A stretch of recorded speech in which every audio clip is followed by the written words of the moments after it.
I was home alone for the week, as my family had gone on vacation while I had to stay and work. It was around 2 a.m., and I'd stay up to watch a scary movie in the dark in my basement. I was intent on really scaring myself and seeing how far into terror I could really go, while still knowing I was safe in my own home. It was then that I heard pounding footsteps on the first floor. This was a common, annoying occurrence when my family was home. Every time they passed through the front hallway, to pass the basement door, I heard their footsteps. This time, fear immediately shot through me at the sound.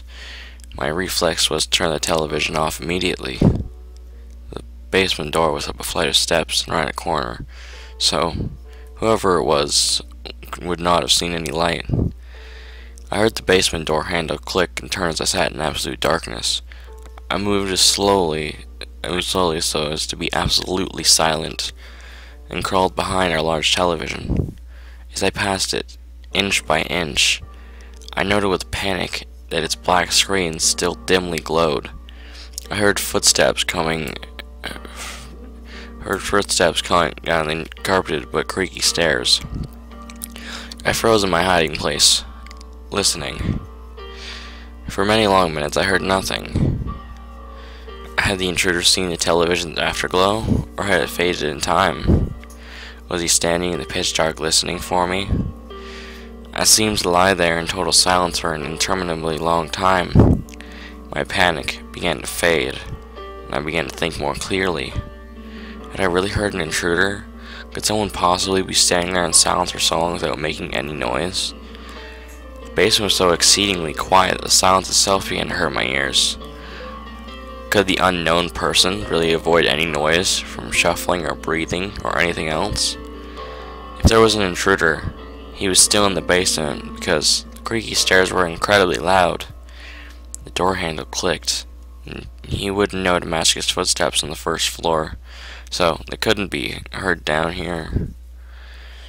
I began counting in my head, trying to pass the time, as Jewel fell from my mouth onto the carpet. I didn't dare risk the sound of swallowing. I reached 60 seconds twice, 30 times, 60 times. By now fear had faded, and I was more confused than anything. I estimated I had been crouched in absolute black for almost 2 hours, and still heard nothing. If there was an intruder, none of this made sense. Finally, I decided I'd have to make a move. If I did nothing, eventually the sun would come up and shine through the small basement windows, and worse, I began to smell something horrible and cloying. Slowly, ever so slowly, I began inching my way towards the stairs by the way of the walls. If someone was standing there in the dark, I should be able to go around them and make a break up the stairs. Meanwhile, the horrible odor grew stronger. Something died down here in the night? No living person would smell like that. Terrible images of some sort of corpse monster listening for me in the dark erupted in my thoughts. I moved as fast as I could without making a sound. Just as I finally approached the stairs, there was an enormous clatter, as of something falling or collapsing on the floor. It was at that moment I leapt forward and crashed up the stairs, running out to the open basement door and my wide open front door. Now certain someone was in my house, I called the police from my cell phone and watched my house from afar. The police came, checked inside the house, and then grimly came back out to question me. They found a dead body in my house. My elderly neighbor. It seemed to have died of a heart attack.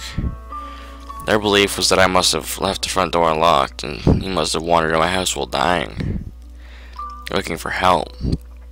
At first, I felt horrible, thinking that I had sat there in the dark while an old man literally died a few feet away. Then it occurred to me, what the hell was that loud noise of things falling? That last prompted me to bolt up the stairs and out of the house. I asked the police and they confirmed. The back door of my house had been left open as well, near a single bare footprint in the mud.